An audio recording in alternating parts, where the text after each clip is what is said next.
Why can't I connect with people? Oh, right. It's because I'm dead. Corpses fighting skeletons, sir! How do we shoot? Shoot this!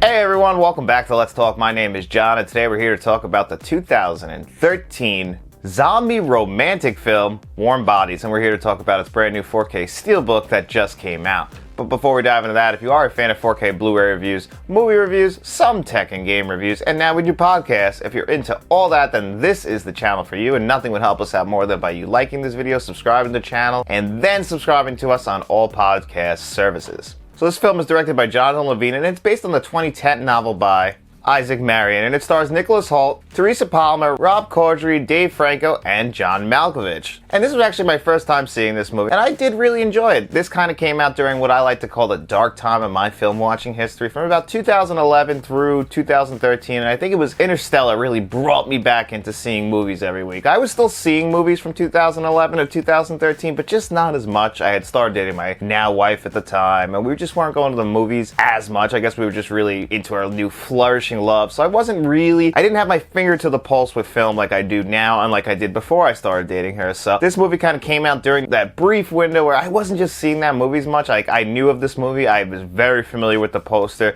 Like, when this movie got announced for this new 4K Steelbook, I remembered that Nicholas Hoult zombie that he plays in this. I remember seeing that image very vividly in my mind. So when this got announced, I was like, alright, you know what? Maybe it's time I caught up to this. I looked up the Rotten Tomatoes score. I was like, oh wow, it's very high. I guess this one just slipped by me. Then when I popped this in the 4K player last night, yeah, I had a pretty good time watching it. You know, this movie is only 98 minutes long. It's paced very well. I think that's one of the big shining stars of this. We live in an era now where movies want to come in between 2 to 3 hours long, and they just don't believe in the art of editing anymore, I believe. They don't want to cut anything out, and this movie is just paced great. You know, there's never really a downtime throughout this entire movie, and it's telling such a unique zombie tale, because this is told from the zombie's perspective. Now, zombie movies, I think they've pretty much tackled every single aspect. It's very rare we get a new, unique take from the zombie point of view, and this is actually really cool. So Nicholas Hoult is doing basically the voiceover. We're in his head because he doesn't have the ability to speak. He can like grunt, make noises. He even says like, you know, sometimes I work my way up to a word, and that's really all it is. So we get his thoughts and like what his view of now this apocalyptic world is, but we can only hear it from his voice narration. I thought that was really cool. And then on top of that, this movie is a romance, so it's not even just a zombie movie. You know, we're very used to the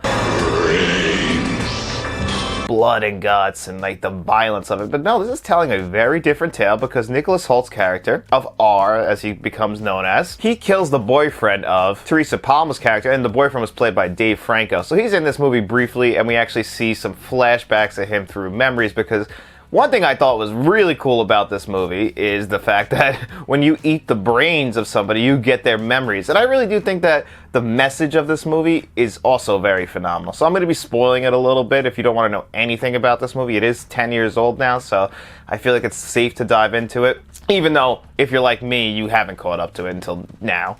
So anyway, when you eat the brains of your, I don't know if they're enemies, they're really just a food source. They have no choice, these zombies, or they'll die. So it's either kill or be killed. So unfortunately, they, comes down to that whole nature thing. And you could see all the memories. And for him, and that's what the movie's message is that we are all, or just people, when you become zombies, it's more about that love connection, that emotional connection. Emotions are what makes us human. Without emotions, we are just going through the motions every day. We're just, there to like do a job or just get to the end of the day. But really, it's the emotions, the human connections, the need for love that really helps us become human.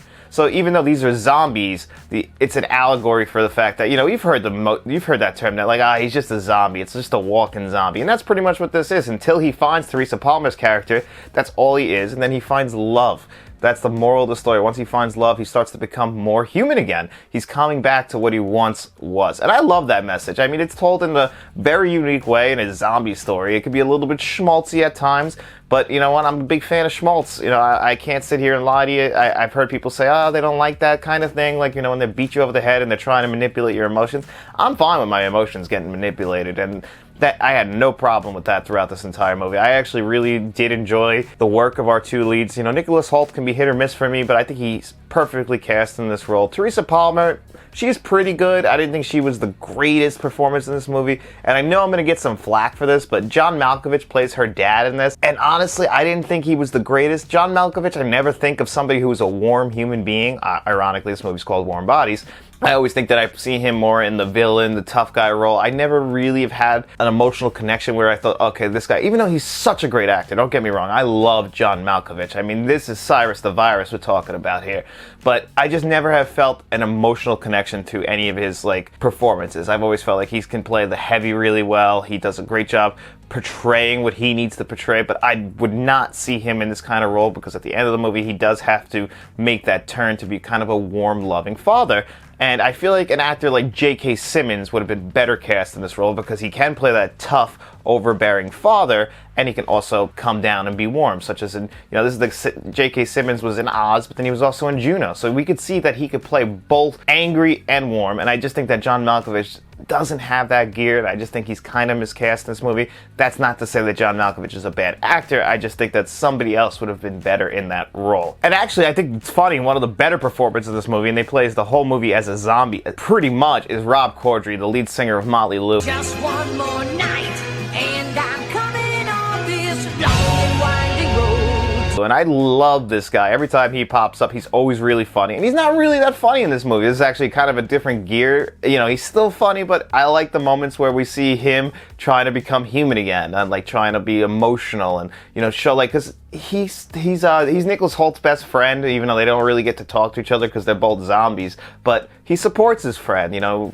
he says, like, I know you got to take her back, I'm not gonna eat her, I support you, and you know, this helps to lead to the change in all these zombies. Like, this is what it is. They need to find love, they need to find that connection, and then they start to turn again. They start to become warm bodies. Once their hearts start beating, that's it, they're back. And his moments where he gets to shine is where, like, at the very, very end, I loved it. Like, he opens an umbrella for somebody, a regular human being, because now the world is intertwined with regular people and zombies trying to become human again. And it's nice that we get to see that, you know, okay, we can accept others. Again, another nice little message in this movie is that we can all just get along. You know, it might be beating you over the head a little bit with it, but I still loved it. I still ate it up. So this movie, for me, it really did work. I really enjoyed it. I had a lot of fun with it. It's definitely going into the rotation. It's one of the more original zombie movies that I have ever seen. It took me 10 years to finally catch up to it, but I'm glad I really did because it's definitely just a lot of fun. It's not going to be one of the most overthinking horror movies you've ever seen or romantic movies you've ever seen. It's just a good time. It's fun. It's got a nice message in there, and I never think it goes too far in one direction or the other. I just think it's something you could sit down. It's something, actually, it's funny, it came out around Valentine's Day, and it's a nice Valentine's Day movie, so you could definitely watch it with your significant other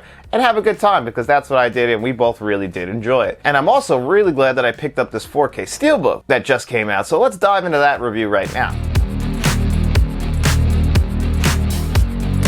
So this is a Best Buy 4K Steelbook exclusive. Now, I had this pre-ordered before Best Buy did change all their prices and start upping them to get people to sign up for that Total Tech. So this is actually $22 still, though. They didn't raise the price on this, so when I pre-ordered, it was $22 from Best Buy. It's still $22 from Best Buy. Now, that's because this is not a new 4K. This is a 2017 4K scan. It's an out-of-print 4K, actually, so you were only able to buy it used, or if people had some new copies lying around. But it was about the cheapest I was able to find. It was for like 35 bucks. So now this is the cheapest version you can buy, and it's a new release, but it is of that same 2017 scan. And that scan is pretty good. But before we dive into that, I just want to show you guys. Now, this is these Lionsgate Steelbooks that they've been coming out with, and they did this exact same thing last year with Cabin in the Woods, which I also have right here, where they released an old 4K and they just repackaged it. They didn't add anything. They didn't add like Dolby Vision. Actually, this movie already has Dolby Vision on it, but it is not a new scan. They did the same thing with Cabin in the Woods. But the thing is that I really do love is A, it's not that expensive. They were both $22 last year and this year. And you get these really unique Steelbooks. Lionsgate has been doing this for about almost 2 years now. They have a really nice Terminator 2 one. They have Universal Soldier, Angel Heart, this Cabin in the Woods one, and now we get Warm Body. So it's really unique. You can see there's Teresa Palmer's head in his heart, because that's his heart. That's what helps that heart to start beating again. But when you push it up, I love how they intertwine these Steelbooks with these slip covers, how they really work with each other and they play into what the movie is. So if you don't know the movie, you wouldn't understand what they're trying to go for with the art direction of the Steelbook. So you pull that slip cover off, and even if they didn't have the slip cover, really nice Steelbook. Just generally really nice. You open it up, you get 2 discs, individual disc design. You get the Blu-ray and you get the 4K. I really like it that they put some extra time into the individual disc design. It really does make these feel special and really does cater to the collector, and I really appreciate that. Lionsgate has been firing on all cylinders when it comes to their 4K Steelbooks over the last couple of years, and I'm really enjoying their work, and it really does help to get these movies in front of new eyes like myself. Now the disc itself, like I said, 2017 scan, that's early in the 4K history, but it does feature Dolby Vision, Dolby Atmos, HDR10, so it's got all the bells and whistles. It's just an older scan. Now how is this scan? Well, I compared it to the Blu-ray that is packaged in there, and that is an older Blu-ray, and it's definitely a big jump from that Blu-ray. Now, just a note about the Blu-ray, it's not the compressed version of this 4K scan. It's just the old Blu-ray that came out before this, because the extras are on both the Blu-ray and the 4K, and they're both the exact same extras. That Blu-ray is just a total pack-in Blu-ray. There's nothing new on it, so all your extras are actually going to be on both the Blu-ray and the 4K, whichever one you choose to watch. It doesn't really matter, but if you want, the Dolby Atmos and Dolby Vision, you got to put that 4K in. And it's definitely a big upgrade over that Blu-ray. So if you're still holding on to that old Blu-ray and you're like, okay, I didn't want to get the 4K back in 2017, I think it's definitely time to upgrade, because that Blu-ray, it's very grainy, it's very flat. The colors just don't pop off your screen at all. And I tested this out in Dolby Vision and in HDR10, and they were very comparable. The Dolby Vision I thought was a little bit better. I thought it actually kind of took the grain a little bit off, and I thought it looked great. I didn't think it was the greatest looking 4K. I would say that it's just presentable, it's okay. This is something I think that it would have been nice to get a brand new scan of it with more modern technology, because as we have seen for people who have been paying attention to 4K since the beginning, we've gotten a lot better with our scans. There were some scenes in this where the blacks just weren't deep enough and they became kind of gray, almost like an older Blu-ray, but not throughout the entire thing. The resolution was definitely a big bump over that Blu-ray.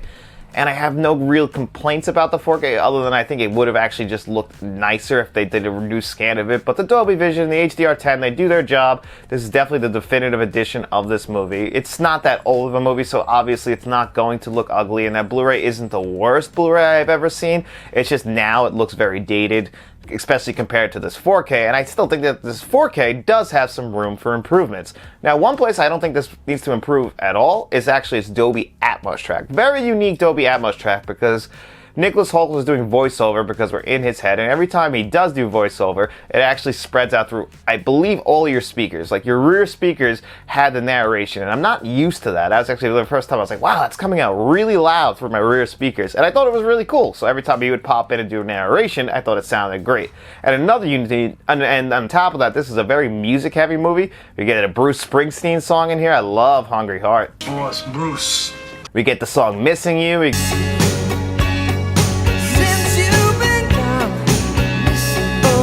You get just a bunch of good music throughout this, and it made great use of all your speakers, and I had no problems with the mix levels. The dialogue tracks came out of the front channel, absolutely no problem with it. Anything that, all the sound effects coming from different parts of the room. I think this is actually a very good Dolby Atmos track, and for 2017, almost a 6-year-old Dolby Atmos track now, really just phenomenal work. They did a great job, and honestly, it's not reference level, but it's pretty close, especially for a film like this. Not an action-heavy movie, very dialogue-heavy, but with a lot of good music in there and a good sound design. I really do love what they did with this. I mean, a lot of it might be due to the sound design, because it's very uniquely designed, and I thought it was impressive.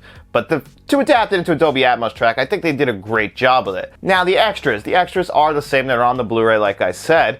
And they're just a bunch of featurettes. There is an audio commentary track on here, so if you're into that, there is one both on the Blu-ray and the 4K. But the featurettes, I was a little surprised. They were actually a little bit longer than I thought, but I'm just never a fan of when they spread these out through about like 7 or 8 of them, and you have to go in, clip which ones you want to watch. I would rather them edit it together like a full documentary. Now, I don't know how everyone else feels about that, if they would rather like an hour-and-a-half documentary just exploring the making of the movie and then having the talking heads talk about it. Me, that's my personal preference. Do you guys prefer the featurettes where they're split up into little short segments?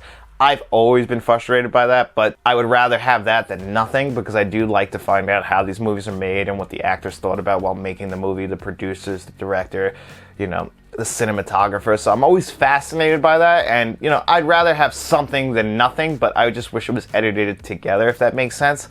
It's just a complaint that is probably unique to me, but I'm very curious. What do you guys think about that? How do you guys prefer your extras? Do you even like extras? Because I know Matt, the extras are just a complete bonus for him because he rarely checks them out. But me, I'm the complete opposite. I'm always diving into the extras after each movie I watch because for me, the juice is the making of these movies. So I'm just a big fan of that. But anyway, I'm very happy that I grabbed this 4K Steelbook. I'm definitely happy that it's going into my rotation. I'm happy that this is something that I own now. I'm a little upset that it took me this long to catch up to it, but I'm glad that I finally did, and especially this time of the year with Valentine's Day coming up, watching a nice little zombie romantic movie.